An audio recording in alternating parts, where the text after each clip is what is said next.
Quero compartilhar com você aquilo que o Senhor queimou no meu coração desde segunda-feira, acerca dessa quarta é o nosso culto fé. E eu creio que nesses dias Deus tem de fato edificado a nossa fé. E às vezes nós não compreendemos muito bem a dinâmica da fé, nós temos uma certa limitação para entender como a fé funciona. E o Senhor me fez lembrar de Mateus 17, quando o Senhor fala acerca do grão de mostarda. E não é que a nossa fé tenha que ser do tamanho do grão, mas tem que ser como o grão de mostarda, que quando é lançado na terra, ainda que pequeno, ele é poderoso para gerar uma grande árvore, para gerar algo muito grande. Eu creio que nesses dias, Deus, através da nossa fé, vai gerar coisas poderosas nessa cidade. Deus vai gerar coisas poderosas na sua família, na sua casa, através da fé. E o que eu quero falar nessa noite, o tema é esse: submeter, resistir e vencer. Submeter, resistir e vencer. Submeta, resista e vença no nome de Jesus. Eu quero ler com você, e eu gostaria de convidar aí comigo em Tiago capítulo 4, e nós vamos ler a partir de verso 1, eu quero ver com você, Tiago 4 e verso de número 1, aleluia.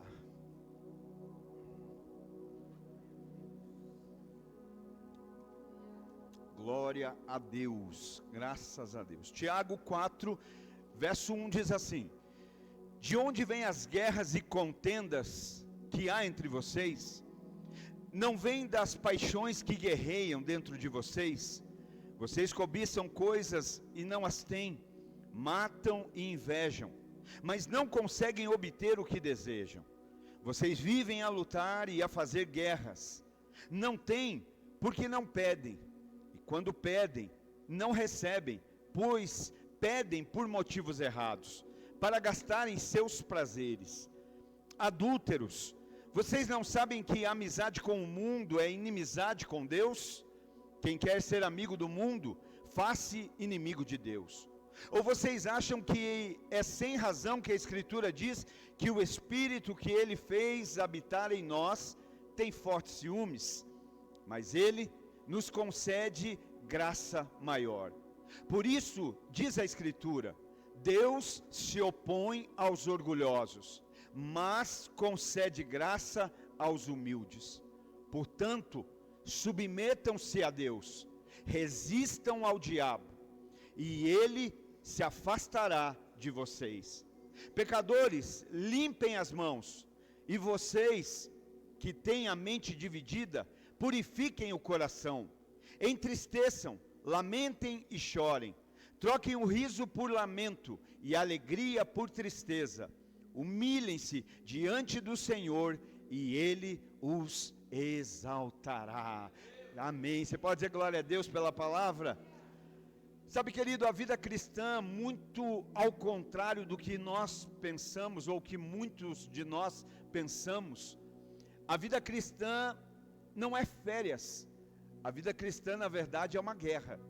A vida cristã se trata de uma batalha, de batalhas que enfrentamos, de lutas, de combates. Talvez quando eu estou falando assim, alguém já está pensando, então eu não queria nem entrar. Só que nós já entramos ao nascer. Quando nascemos, já estamos nessa batalha.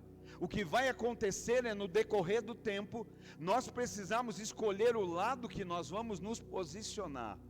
Mas só pelo fato de nascermos já fazemos parte. Então a vida cristã não se trata de férias, se trata sim de uma batalha. E muitas vezes nós estamos sendo feridos, abatidos, combalidos, porque estamos nos envolvendo em batalhas que não deveríamos, ou então pelo menos estamos nos envolvendo da maneira errada, com a estratégia errada, com a forma errada. Por isso talvez muitas vezes nos encontramos machucados, feridos, pensando em desistir. Efésios capítulo 6, versos 11 e 12 diz assim: vistam toda a armadura de Deus, para poderem ficar firmes contra as ciladas do diabo. Pois a nossa luta não é contra carne e nem sangue, mas contra poderes e autoridades, contra os dominadores deste mundo de trevas, contra as forças espirituais do mal nas regiões celestiais.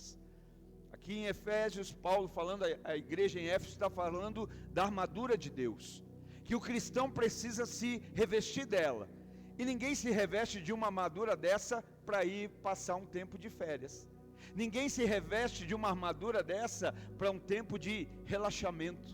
Então nós vemos aqui, a necessidade, ele está dizendo, vistam para poderem permanecer, poderem ficar firmes.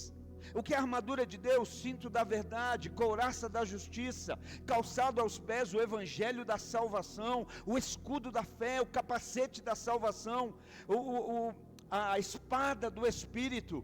Então isso fala para nós, faz menção de batalha, de lutas, de confrontos que nós vamos ter. E quando uma estratégia errada é adotada, a derrota é certa. Quando nós escolhemos um método, usamos uma estratégia de maneira errada em meio a uma batalha, o fato de sermos derrotados é uma evidência. Vai acontecer, mais cedo ou mais tarde vai chegar. E como o texto que nós lemos ali deixa muito claro que a nossa luta não é no físico, não é carne, não é sangue, é contra principados, potestades, forças dominadoras do ar. Ou seja, a nossa guerra não é no mundo físico, a nossa guerra é no mundo espiritual. E se é no mundo espiritual, não se luta com o físico, se luta de maneira espiritual. Então nós começamos a observar as estratégias, e aí nós voltamos para Tiago, e nós vemos no verso 1, Tiago está lá falando, ele fala de guerras, ele fala de contendas, ele fala de lutas, e mais do que isso, ele fala de irmão tendo inveja de irmão, das contendas que os irmãos criavam entre si mesmo. Ele fala de orgulho, ele fala de não receber, porque quando pedimos, pedimos mal, pedimos para o nosso próprio prazer, para o nosso próprio deleite, por isso não recebemos. E é nessa hora então, que Tiago chama de adúlteros. Lá no verso 4 ele usa essa expressão, adúlteros. E eu sei que quando a gente ouve essa expressão, é normal a gente já pensar, adultério tem a ver com matrimônio. Adúltero é aquele que está traindo, o seu cônjuge, no leito, no matrimônio, na vida conjugal. A gente tem a tendência naturalmente pensar nisso, mas aqui já vem um apontamento para a primeira e mais importante estratégia da parte de Deus, para nós permanecermos firmes em meio à batalha. Quando ele está falando aqui de adultério, ele não está falando de alguém, de um cônjuge que está sendo infiel, um homem que está sendo infiel com a sua esposa, ou uma esposa sendo infiel com o seu esposo. Aqui ele está falando de alguém que está sendo infiel, que está sendo desleal para com Deus. Aqui ele está falando de alguém que não está sendo honesto para com Deus, alguém que está faltando na sua fidelidade num relacionamento, sim, num relacionamento, mas num relacionamento para com Deus. Ele deixa muito claro, porque ele está falando ali de gente que está mais preocupada em ser amiga do mundo do que ser amigo de Deus. Ele fala ali no texto, pessoas que estão mais interessadas, não há como ser amigo do mundo e ser amigo de Deus. Ele está falando de gente que está mais interessado em fazer as vontades próprias, as vontades do mundo, do que as vontades de Deus. Então no verso 5, ele começa a tecer para nós a estratégia para nós prevalecermos. Sabe, eu queria muito chegar aqui hoje e dizer para a gente, nós não vamos ter luta, que nós não vamos ter batalha, que nós não vai ter algum lugar que fala isso, mas se falar é mentira, porque Jesus disse, nesse mundo tereis aflições, mas tende bom ânimo, eu venci o mundo. Tem luta, tem batalha, tem confronto, mas no nome de Jesus tem vitória, já tem vitória.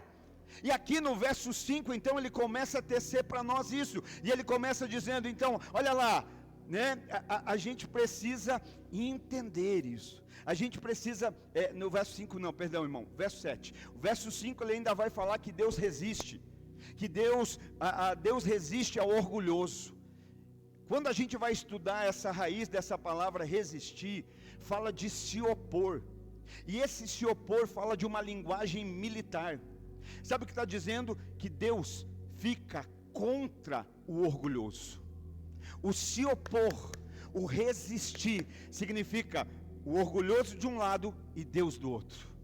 É Deus batendo de frente, é Deus se opondo, é Deus fazendo oposição. Mas glória a Deus, porque não termina aí. Ele diz assim: mas dá graça ao humilde.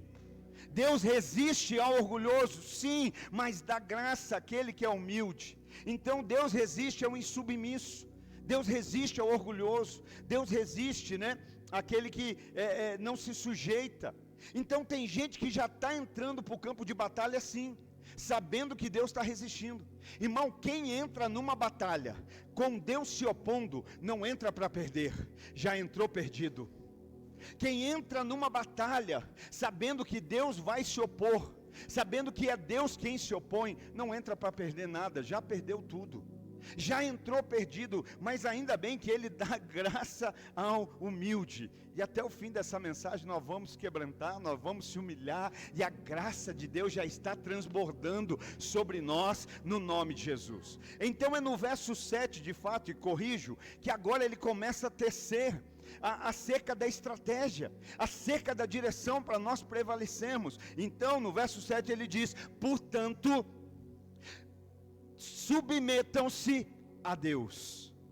Portanto, submetam-se a Deus. Depois de tecer tudo o que estava acontecendo, guerra, luta, inveja, contenda, oposição, orgulho, vaidade, tudo que estava acontecendo, agora ele vem com esse portanto se submetam. Sabe o que esse portanto significa? O portanto quer dizer assim: olha, o que deveria ser feito, em vista de tudo que eu já falei, de tudo que eu já escrevi até aqui, do início até agora, é isso. Ou seja, portanto, o que é que vocês precisam fazer em primeiro lugar? Portanto, diante dessas guerras, portanto, diante da contenda, portanto, diante da inveja, portanto, diante do orgulho, portanto, diante da vaidade, portanto, de não saber pedir como deveria, o que é que vocês precisam fazer em primeiro lugar? Submeter a Deus. Se submetam a Deus. É aqui que ele começa a tecer para nós o caminho. Irmão, você quer ver o placar mudar? Você quer ver a história da tua vida mudar? Você quer ver a história dessa batalha, desse combate, dessa luta mudar? Ah, pastor, eu estou cansado, eu só perco, é só lona, é só chão. Quer ver a história da tua vida mudar? Quer ver esse placar começar a mudar? Submeta-se a Deus. Posso ouvir um amém? Posso ouvir um glória a Deus da igreja? Aleluia! Submeter-se. Ele está falando de nós nos submetermos a Deus. O que significa isso? Entregar o controle total a Deus, o completo, a total vontade de Deus, do direito, das posses, dos interesses da nossa vida, tudo é dele. É dizer: Senhor, está no controle do Senhor, eu entrego tudo nas tuas mãos, eu quero te obedecer. Irmão, aqui é o momento de Jesus no Getsemane: Senhor, seja feita a tua vontade, não a minha, a tua. Submeter-se a isso, é dizer: Senhor, que prevaleça a tua vontade na minha vida. Entenda isso: a vitória não vem no fim, ela vem no começo. A vitória se manifesta no fim, mas ela é conquistada no começo. É no começo que ela é conquistada, é no início. Sabe, ela não acontece quando nós resistimos ao diabo. Ela já aconteceu quando nos sujeitamos a Deus. Ela vai se manifestar ao resistirmos o diabo, mas ela começa quando nós nos submetemos a Deus. Jesus, aonde começou o caminho da cruz? Lá no Getsemane. Quando ele está no Getsemane, derramando gotas de sangue, dizendo: Pai, que não seja a minha vontade, mas a tua vontade. A vitória vai se manifestar, mas ela já iniciou no jardim, ela já iniciou na obediência. Aleluia! Tem alguém querendo ser vencedor? Tem alguém querendo triunfar? Deus está ensinando, Deus está ensinando. Submeta-se à vontade de Deus. É no começo que nós vencemos. E sabe, querido, aonde há submissão a Deus, a manifestação do caráter de Cristo. Aonde alguém escolheu, eu quero me submeter a Deus. Ah, eu entendi. Olha o que ele está falando, gente, de contenda, de guerra, de luta. E não é entre povos diferentes, não é entre nações diferentes, é entre irmãos. Irmão, isso aqui a gente sabe que é fato. É inveja, orgulho, vaidade, quanta coisa que não deveria acontecer. Mas quando nós entendemos, irmão, porque hoje é uma noite em que nós estamos indo um nível a mais. Deus está abrindo os nossos olhos, porque às vezes a gente se acostuma a caminhar no cristianismo, a vir para a igreja do mesmo jeito, sabe? Mas as trevas, elas são ardilosas. E a gente não entende, a gente às vezes perde o cuidado, a gente está tão preocupado com a vaidade, tão preocupado com as contendas, com as lutas, com os interesses naturais, que a gente não vê o que está acontecendo. E eu creio que no nome de Jesus, Deus nos deu essa palavra para abrir os nossos olhos, e que nós vamos romper, e que nada nesse lugar vai nos parar, nada vai parar aquilo que Deus tem para a tua vida, para a tua família, para a nossa igreja nessa cidade. Então aonde há submissão, querido, submissão a Deus, aonde alguém decide se submeter, não, eu desejo, eu entendi, eu quero me submeter a Ele, eu vou me submeter. Submetam-se a Deus, a manifestação do caráter de Cristo. Gálatas 2:20, Paulo diz: fui crucificado com Cristo. Quem foi crucificado aí com Cristo? Dá um amém, dá um glória a Deus, faz um barulho santo. Se foi, ele diz: então já não vivo mais eu, mas Cristo vive em mim. E a vida que agora vivo, a vivo no corpo pela fé no Filho de Deus, que me amou e se entregou por mim. Aonde há submissão, a manifestação do caráter de Cristo. Já não vivo mais eu, mas Cristo vive em mim. Cristo vive. Então esse sujeitar fala do quê? Fala de se humilhar diante de Deus, de reconhecer: Deus, a tua vontade é melhor, eu creio, eu quero viver o teu plano, eu quero viver a tua vontade, eu quero viver aquilo que o Senhor tem. E aqui nós vemos Cristo vivendo através de nós. Não sei se você já parou para pensar nisso, mas uma das coisas que mais deixa Satanás irado é olhar para um crente de verdade e ver a semelhança de Jesus. Pensa nisso, meu irmão. O diabo endemonia quando ele olha para um crente de verdade e ele vê a semelhança de Jesus.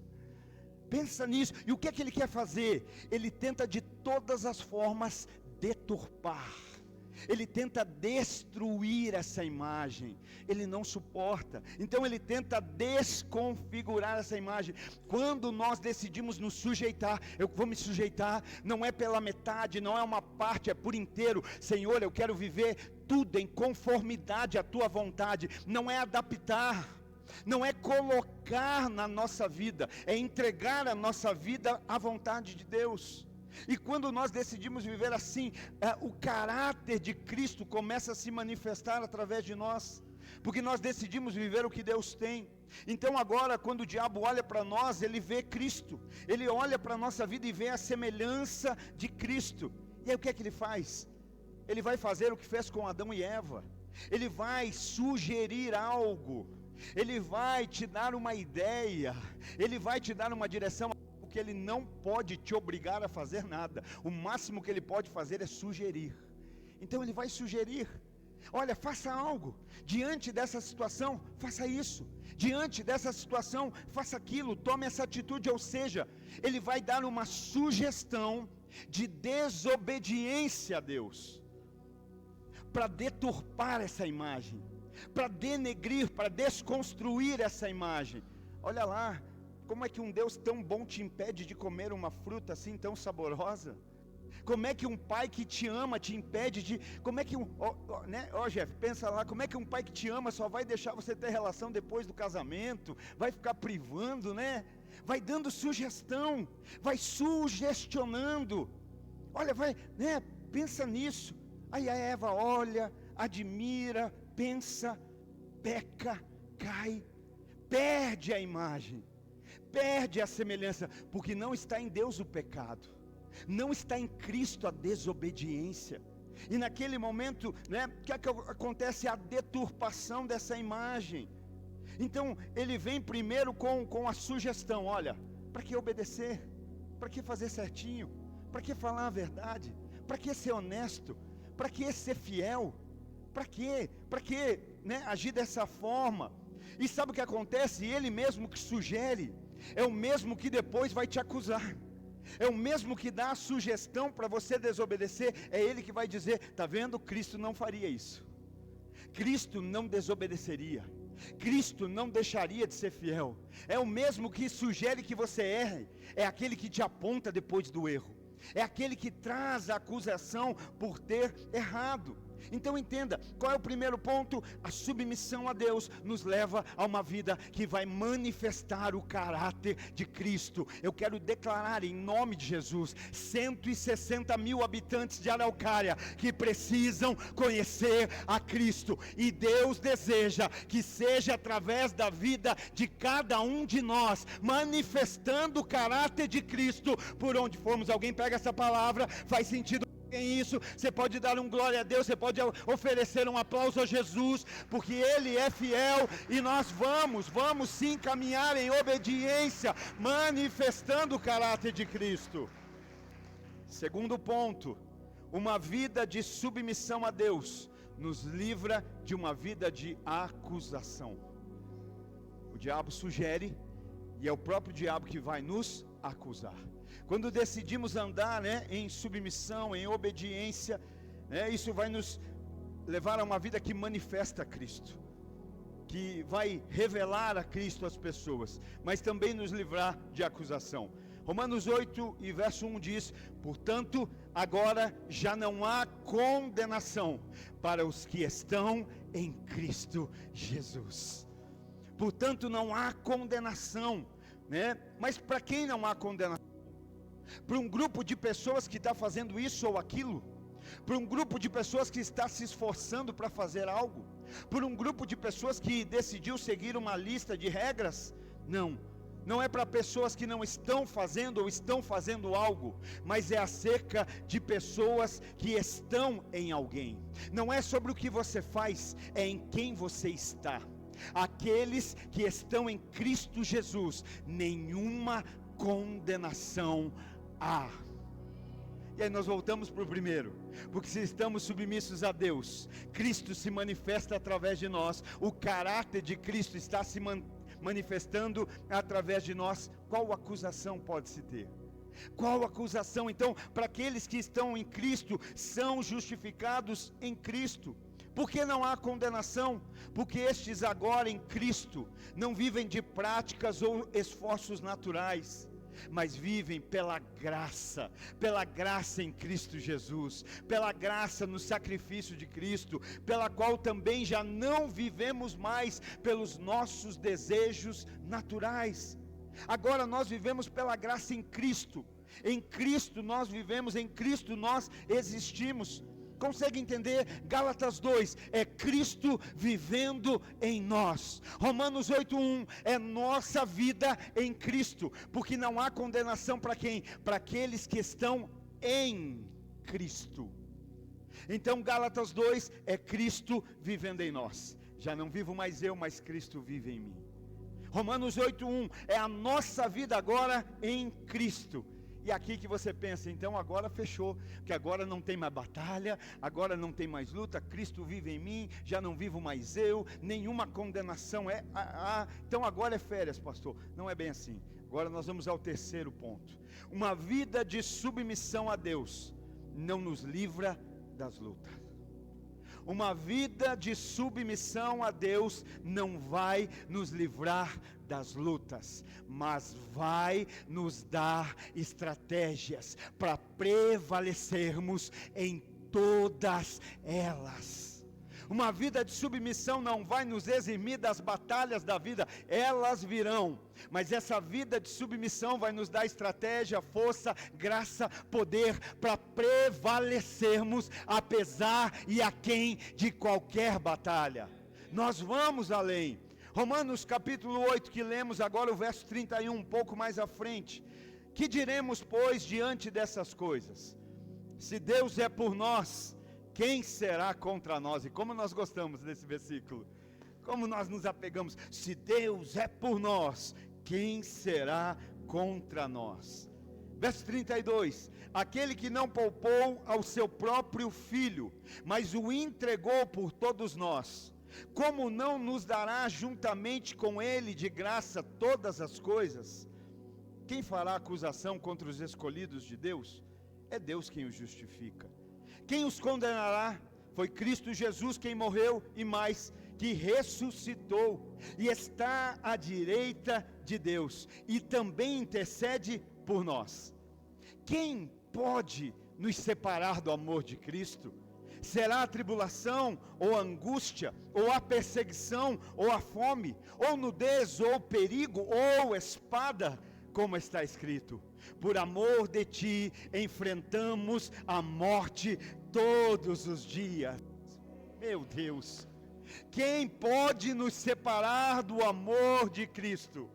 Angústia, tribulação, perseguição, fome, nudez, perigo, a espada. Por amor de ti enfrentamos a morte todos os dias. Somos considerados como ovelhas destinadas ao matadouro. Você entendeu a importância de a gente conhecer toda a palavra? Porque quantos nós nos momentos difíceis, ou em vários momentos, já não dissemos assim: mas a Bíblia diz que eu sou mais que vencedor em Cristo Jesus. Mas você já parou para pensar que muitas vezes nós mesmos, que falamos que somos mais do que vencedores em Cristo Jesus, quando algumas dificuldades, batalhas e desafios vêm, a gente pensa em desistir, a gente pensa em voltar atrás, a gente pensa em abandonar, porque a gente gravou que somos mais do que vencedores em Cristo Jesus, mas talvez a gente nunca se preocupou em entender vencedor em quê. E aí quando a perseguição vem, se diz: como é que veio a perseguição na minha vida? Como é que veio a fome? Como é que veio essa luta? Como é que veio esse perigo? Como é que veio essa tribulação? Então ali ele fala da tribulação, ele fala da angústia, ele fala da fome, ele fala do perigo, ele fala da perseguição, da nudez, da vergonha, ele fala da espada, ele fala de enfrentarmos a morte todo dia. E depois de fazer o relato dessas situações, aí então ele faz a afirmação: mas em todas essas coisas nós somos mais do que vencedores em Cristo Jesus. Tem tribulação, mas somos mais do que vencedores. Tem perseguição, mas somos mais do que vencedores. Existe perigo, mas em Cristo Jesus nós somos mais do que vencedores. Nós enfrentamos a morte todos os dias, mas em Cristo Jesus nós somos mais do que vencedores por meio daquele que nos amou. Você pega palavra que você em Cristo Jesus é mais do que vencedor, que a tribulação não te para, que o perigo não te para, que a espada não te para, que a fome não te para, aleluia, mas que em Cristo você prevalece, que em Cristo você permanece. Tem tribulação, tem angústia, tem perseguição, tem fome, tem espada, mas em Cristo, submissos a Deus, somos mais do que vencedores. Às vezes a gente quer levar o título de mais do que vencedor, mas não se preocupa nem no quê. Mas o que é que? No que eu sou mais do que vencedor? Você está entendendo? Esse mais do que vencedor não significa que não vai ter tudo isso.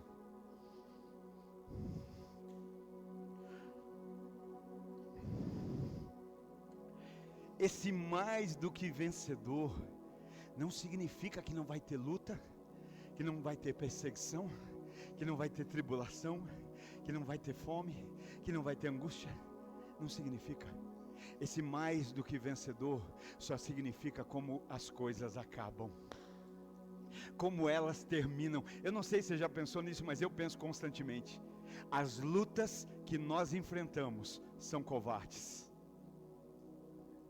Como assim, pastor? Porque nós já sabemos como termina.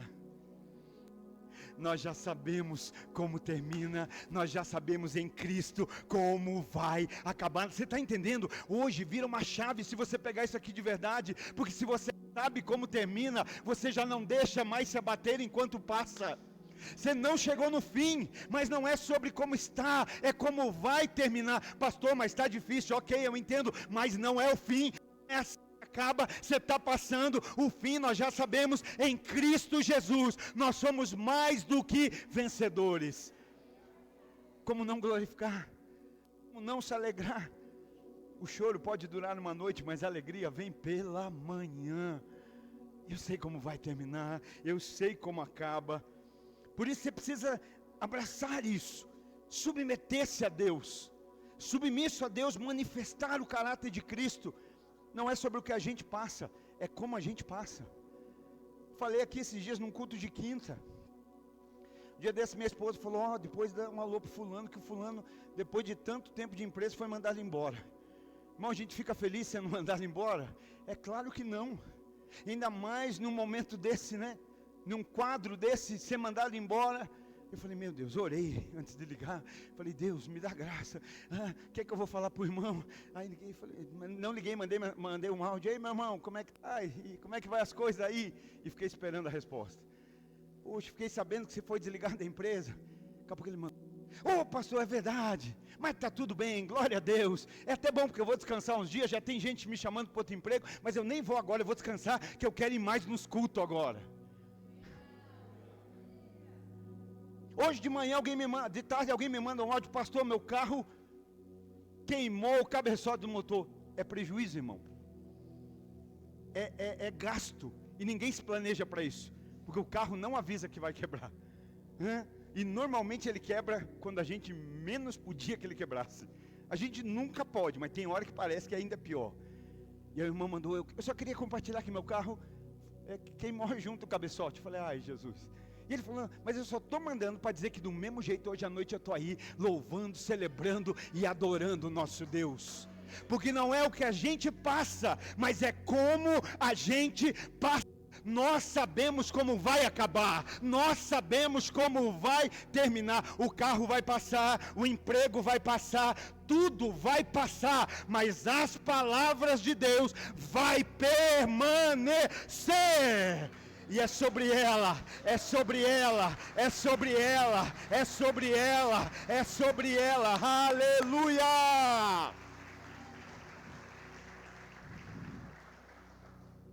Olha a frase que o Espírito Santo queimou enquanto eu anotava esse esboço hoje pela manhã.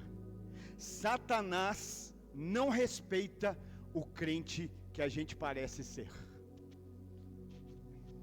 Ele ataca e confronta o crente que a gente é de fato.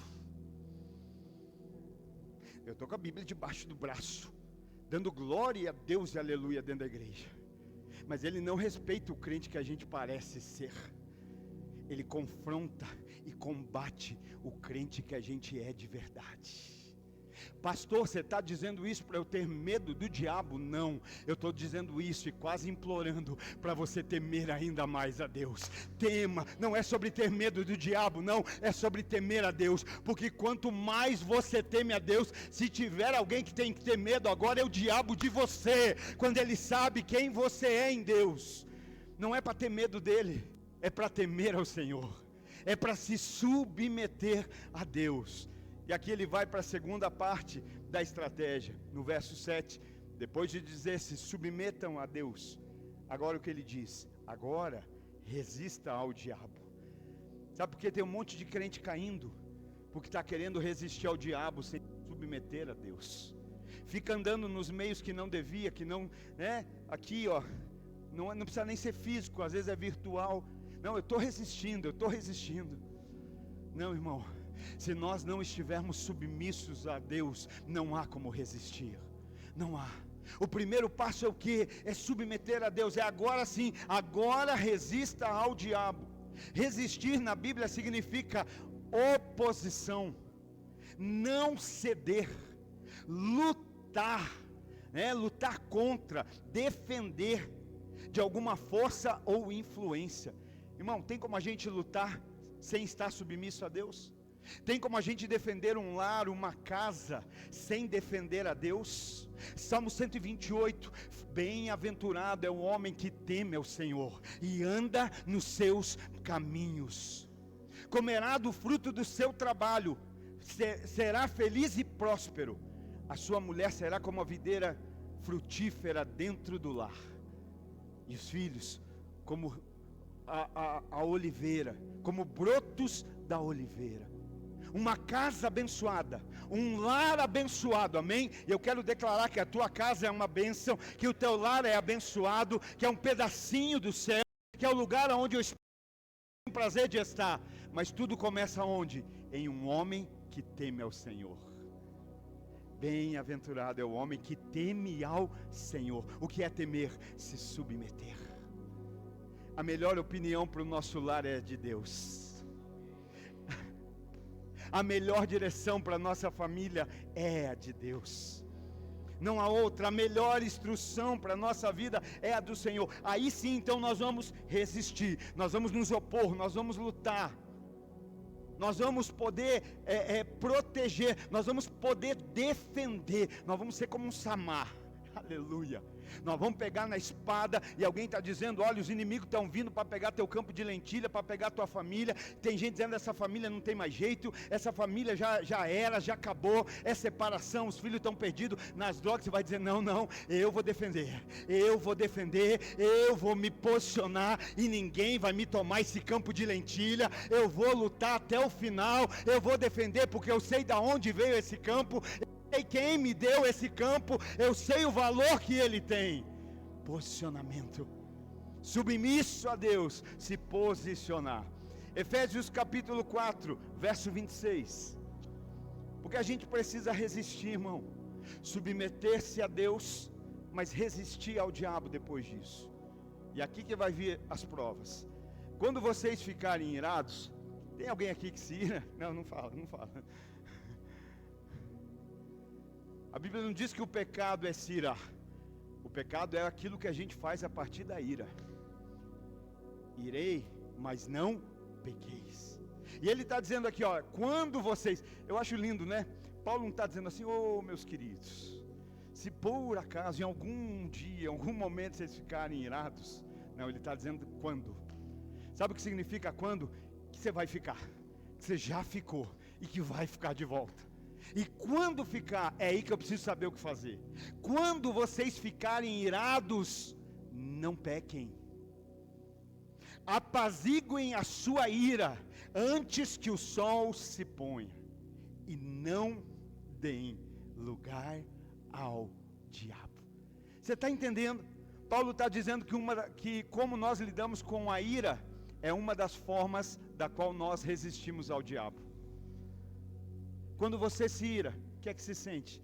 Ou melhor, o que é que você faz a partir da ira? E ele continua: o que furtava, não furte mais, antes trabalhe, fazendo algo de útil com as mãos, para que tenha o que repartir com quem estiver em necessidade. Nenhuma palavra torpe, imoral, vil, saia da boca de vocês, mas apenas o que for útil para edificar os outros, conforme a necessidade, para que conceda graça aos que o ouvem. Não entristeçam o Espírito Santo de Deus, com o qual vocês foram selados para o dia da redenção. Livrem-se de toda amargura, indignação, ira, gritaria, calúnia, bem como de toda maldade. Sejam bondosos, compassivos uns para com os outros, perdoando-se mutuamente, assim como Deus perdoou vocês em Cristo. Olha o que ele está falando aqui. Ele fala de ira, e daí ele fala de palavra torpe, que é uma palavra imoral, que é uma palavra vil. Será que na hora que você se ira não tem ali uma revolta? Não tem uma indignação? Não tem palavras de acusação, palavras de revolta? Sabe, será que não vem amargura? Ele está falando ali de gritaria, de calúnia, de maldade. Mas ele está dizendo ali: não dei lugar ao diabo. O que ele está dizendo? Resista, não ceda, não dê lugar a ele na sua vida. Nesses momentos, se submeta ainda mais ao Senhor. Sabe, é nesses momentos que a ira vem, que você tem que pensar lá: o que Jesus faria? O que é que Jesus, porque agora já não vivo mais eu, mas Cristo vive em mim, agora minha vida está em Cristo. O que é que Jesus faria nessa hora? É na hora às vezes da indignação, da ira, que alguém sente vontade de mentir, de enganar, de roubar. Mas o que Cristo faria? Cristo falaria a verdade.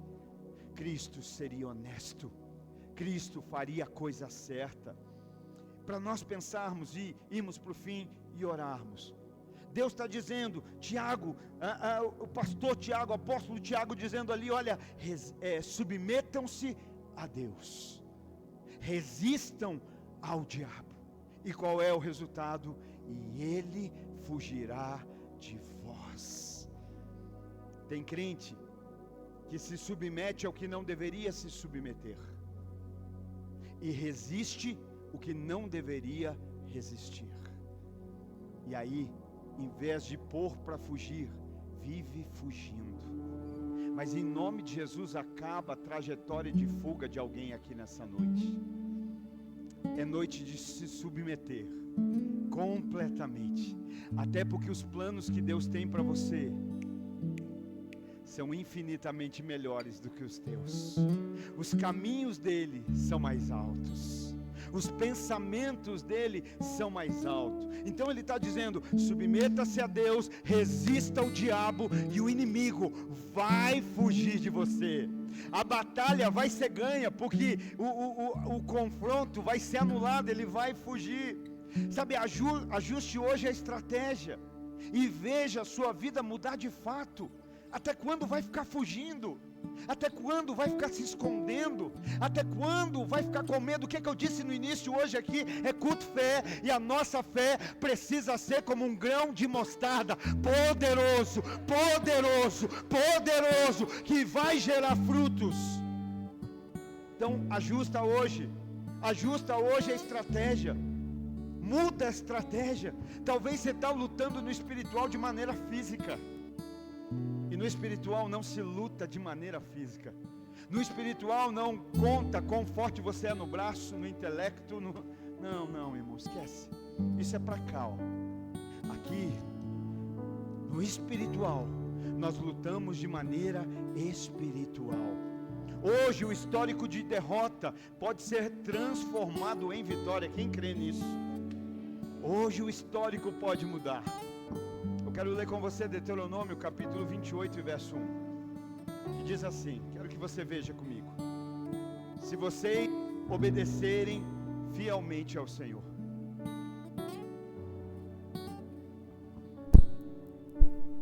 O que é obedecer fielmente ao Senhor? Se submeter. Se vocês obedecerem fielmente ao Senhor, ao seu Deus, e seguirem cuidadosamente os seus mandamentos, ele vai continuar no decorrer, vai ser abençoado ao entrar, vai ser abençoado ao sair, vai ser abençoado na cidade, vai ser abençoado no campo. Mas eu quero enfatizar o verso 7 do capítulo 28, quando ele diz: o Senhor concederá que sejam derrotados diante de vocês os inimigos que os atacarem. Submeta-se a Deus, resista ao diabo, e ele fugirá de vós. E ele termina o verso 7: eles virão a vocês, porque ele vem, virão a vocês por um caminho, mas por 7 caminhos fugirão. Fugirão. Fica de pé, por favor.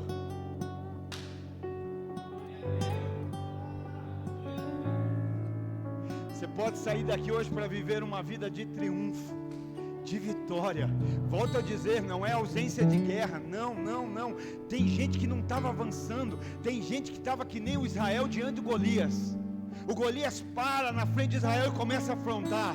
Tem homem aí para vir lutar comigo? Tem homem, eles param e não tem ninguém. Faltou um hero lá, mas glória a Deus, aqui não falta. E eles param. Tem gente aqui que está com projetos parados, planos parados, ministério parado, vida profissional parada. Por quê? Porque está permitindo que um gigante afronte. Porque já até tentou vencer ou resistir na força, mas de repente vai chegar um jovem naquele lugar, que talvez não tinha força física, que não tinha habilidade natural, mas que entendia do que é se submeter. E quando ele aparece, Golias está lá e vai dizer: peraí, não estou entendendo. Você vai vir contra mim com paus? Sou eu um cão para você vir contra mim, contra paus, com pedras e paus? E aí Davi vai dizer: você vem contra mim, com lanças e espadas, mas eu vou contra você no nome do Deus de Israel. Não é sobre mim, não é sobre mim, é sobre o Deus a qual eu escolhi me submeter. E hoje, esse meu Deus vai te entregar nas minhas mãos. Você vai morrer, eu vou acabar com você e ainda vou cortar a tua cabeça, vou levar o troféu. Hoje é noite de se posicionar. O inimigo que te afrontava no casamento, na família, na vida profissional, na vida financeira, na vida ministerial, hoje é noite de se posicionar. Quando ele olhar, não vai ver mais você, porque você está se escondendo em Deus. Você fez aquele que habita no esconderijo do Altíssimo, a sombra do Onipotente descansará. E eu termino com Mateus capítulo 15 a 18. Mateus 15 a 18. Jesus está com os discípulos e ele pergunta: gente, quem as pessoas dizem que eu sou?